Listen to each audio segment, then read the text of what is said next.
Oke, assalamualaikum warahmatullahi wabarakatuh. Apa kabar teman-teman, rekan-rekan, kawan-kawan, serta sobat-sobatku semuanya. Semoga kabar baik hari ini beserta kita semuanya ya. Oke, pada video kali ini saya akan sharing dan berbagi ya, bagaimana finishing pembuatan notabone ini ya, setelah keluar dari percetakan dan sampai dengan dibukukan sampai dengan selesai ya. Dan di sini untuk pembuatan proses finishing di sini saya ini membuat bond dengan memakai numerator ya, seperti ini ya. Dan untuk menyeting numeratornya ini caranya seperti ini ya teman-teman ya. Untuk angka-angkanya ini yang mau dipakai nomorannya di setting dan diputar sambil ditekan ini ya cetrekannya. Dan ini adalah proses awal untuk pembuatan numerator pada notabone ya. Dan kebetulan di sini saya mau membuat bond dengan 3 rangkap NCR ya, yaitu top, middle dan bottom ya. Dan semua ini memakai numerator seperti ini ya. Dan untuk penomeratoran sendiri di sini saya menggunakan alat manual ya, memakai ketrekan seperti ini ya. Dan sebenarnya untuk pembuatan numerator seperti ini bisa dilakukan dengan digital ya, atau bisa dicetak menggunakan printer ya. Tapi karena di sini kondisi printernya masih error, maka di sini saya menggunakan numerator ini memakai alat manual. Oke ya. Dan ini adalah proses numerator seperti ini ya. Dan jika proses numerator ini dilakukan sama ahli, ini pun tidak makan waktu lama ya, sangat sebentar ya. Karena untuk satu rim, satu mata numerator itu bisa dilakukan dengan waktu 10 menit ya, jika ahli yang melakukan ya. Tapi di sini saya bukan ahli ataupun profesional. Di sini saya masih dalam proses belajar ya. Dan ini adalah proses numerator untuk pembuatan notabone ya. Proses ini sangat diperlukan kesabaran ya, dan ketekunan ya. Karena proses ini menggunakan alat manual ya, bukan alat digital ya. Jadi di sini perlu kesabaran khusus untuk mengerjakan numerator menggunakan alat seperti ini ya. Sedangkan numerator di sini bagi sebuah perusahaan adalah arsip ya, untuk memudahkan dalam menginput data ya, atau menyesuaikan data. Dengan menggunakan numerator ini semua data-data akan lebih mudah diarsipkan atau di input ya. Setelah pembuatan numerator selesai, maka di sini dilanjutkan dengan melakukan penyusunan kertasnya seperti ini ya. Dan ini tidak boleh salah ya, karena untuk numerator di bagian top, middle atau bottom itu harus sama ya, sama nomornya ya. Karena numerator ini fungsinya untuk arsip ya. Dan di dalam penyusunan kertas nota seperti ini pun harus memerlukan kesabaran ya, karena ini disusunnya satu persatu dan tidak bisa kelewat atau double nomornya ya. Dan apabila ini kelewat, maka untuk rangkap 1, rangkap 2 dan rangkap 3 ini nomornya tidak akan sesuai ya. Dan ini akan membingungkan jika dipakai untuk arsip atau untuk data nantinya ya. Ini adalah penyusunan pembukuan bond manual ya, seperti ini ya. Oke, setelah dilakukan penyusunan manual seperti ini hasilnya masih acak-acakan ya. Dan setelah ini akan dilakukan pengetrukan atau perapihan ya. Dan untuk pengetrukan kertas sendiri ya, karena ini kertasnya NCR ini sangat tipis, maka untuk pengetrukan kertas tersebut ini harus dilakukan oleh yang benar-benar sudah ahli ya dalam bidang percetakan ya. Karena kalau masih dalam tahap belajar, ini tidak akan bisa rapih sekali ya. Kecuali kalau ini dilakukan oleh para ahli ataupun profesional, ini akan sangat rapih hasilnya dalam pengetrukan kertas NCR atau kertas susunan bond ini yang masih acak-acakan ya teman-teman ya. Ini adalah proses pengetrukannya ya, seperti ini ya. Dan ini adalah proses pengetrukan kertas yang menurut saya ini sangat sulit ya, karena selain pakai perasaan, di sini juga pakai kelihayan tangan ya, kelenturan tangan ya, sehingga ini hasil pengetrukannya ini bisa rata seperti ini ya, karena ini sangat tipis kertasnya ya. Dan jika dibandingkan dengan kertas folio atau A4, ini lebih tipis karena ini ada kandungan karbonnya, sehingga bisa nembus ketika kita membuat notabone. Ini akan tembus sampai ke lapis ketiga ya. bahkan bisa sampai ke lapis keempat, kelima ya. Dan untuk menulis bond ini biasanya per satu rangkap bond ini harus dilapisi dengan menggunakan kertas karton ya, supaya tidak menembus ke halaman-halaman berikutnya ya. Oke, setelah nanti ini selesai melakukan pengetrukan di sini, maka akan langsung dilakukan pengeleman ya. Ini fungsinya supaya tidak bubar ketika nanti akan dilakukan porporasi ya. Dan untuk proses pengeleman awal ini adalah proses sementara ya, sebelum dilakukan porporasian ya. Dan setelah pengeleman seperti ini, maka di sini proses atau tahapan selanjutnya akan dilakukan porporasi ya, atau pelubangan kertas, pencacah kertas di pinggir-pinggirnya ini ya, agar mudah menyobek bond tersebut ya. Dan di sini saya menggunakan mesin jahit ini ya, yang pada video sebelumnya ini sudah pernah saya upload ya, tentang mereview mesin jahit menjadi alat porporasi kertas seperti ini ya. Dan ini adalah proses kelanjutan setelah penyusunan kertas atau nota ya.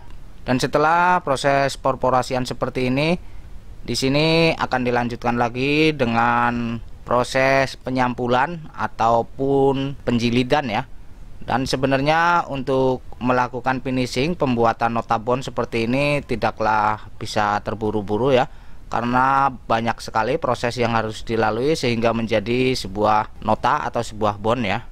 Dan proses porporasi ini sebenarnya bisa dilakukan ya dengan mudah bagi orang-orang yang suka menjahit ataupun yang kerjanya menjahit ya. Tapi di sini walaupun ini bukan penjahit juga, kalau untuk memporporasi kertas menggunakan mesin jahit seperti ini sangatlah mudah ya, karena di sini tidak menggunakan benang ya.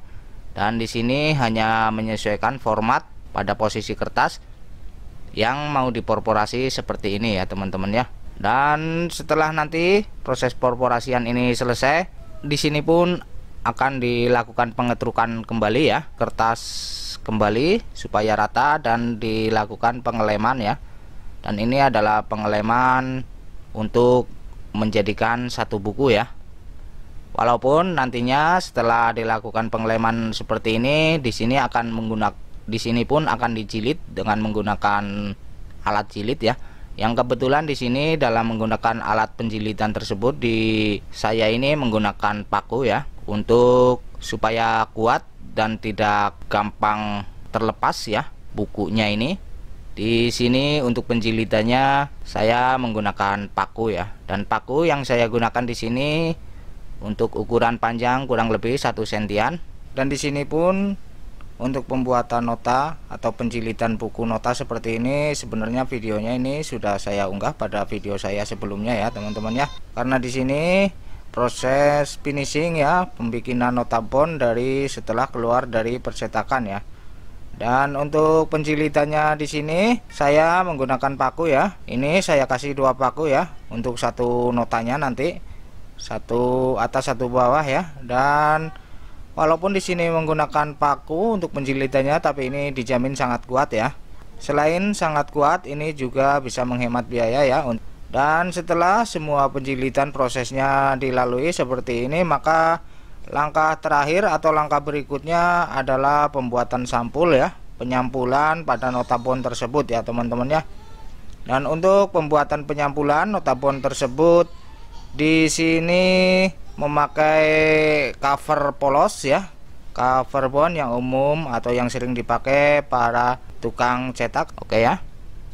Dan setelah menggunakan penjilidan menggunakan paku ya, di sini tahap berikutnya adalah pengeleman kembali ya, untuk memberikan cover atau sampulnya ya pada bagian atas, karena untuk sampul bagian bawahnya ini sudah menempel. Maka di sini penyampulan bagian atas akan dilakukan setelah penjilidan selesai ya. Oke, ini tahap dan prosesnya seperti ini ya. Karena video ini sudah pernah saya upload sebelumnya. Di sini hanya melangsungkan saja ya.